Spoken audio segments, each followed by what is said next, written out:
Look what we have over here. So, at the Eastern Economic Forum, you have a top legislator from the Chinese side that went over there, okay?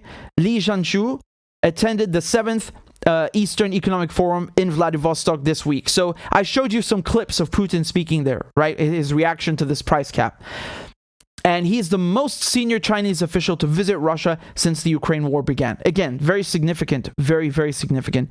In addition to that, what do we have on top of it? Military exercises, okay?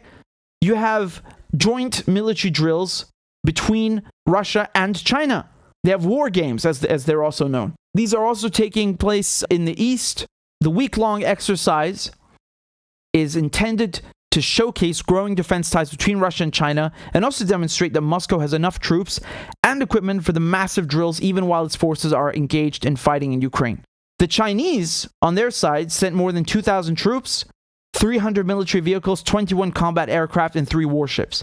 Okay? Let me show you just for context what we're talking about. Sea of Japan and the East China Sea. This is the domain. And of course, this is all the more significant because the Chinese are also, they're looking at Nancy Pelosi, who's the House Speaker, visiting Taiwan recently.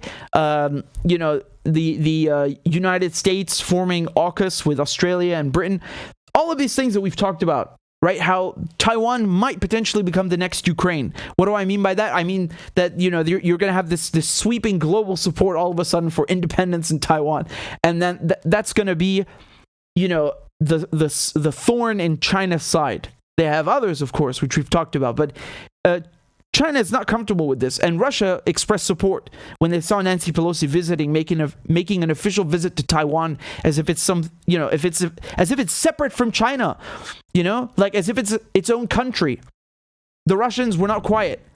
And the reason they're running these military drills are threefold, right? As we've said, they're showcasing closer defense ties, but also the Russians are showing that they have the Chinese back and that they also have enough troops to send to exercises and war games, even though they're, in conflict in Ukraine. Another thing that's coming up, a face-to-face meeting between the leaders themselves, the Russian president, Putin, and Xi Jinping, so the Chinese president. So they're going to meet together at a summit in Uzbekistan. We're talking about SCO, so this is the Shanghai Cooperation Organization, and it's going to take place in Samarkand between September 15th and 16th, okay? So, again, not just delegates going to economic forums, not just military drills, not just buying gas and rubles, but also face-to-face meeting. And that is their first since the Russian invasion of Ukraine, as it says in the article. Again, you don't have to be a rocket scientist to figure out what's happening, okay? They don't want to hear it. You're not allowed to say this in the West. But this is what is happening. The Chinese, the Russians, India, Iran, all of the global South, they are moving away from the West.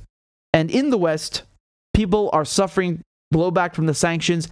And they have shot themselves in the foot. I don't think they predicted that. Again, that doesn't mean the Russians also did everything, as they had planned. I think, as they love to say, Putin miscalculated. I don't know if miscalculated, but he seems to be coming out better than the West, I would say, right? If you are in the State Department, if you are in Whitehall, these are the last things that you want to see right now.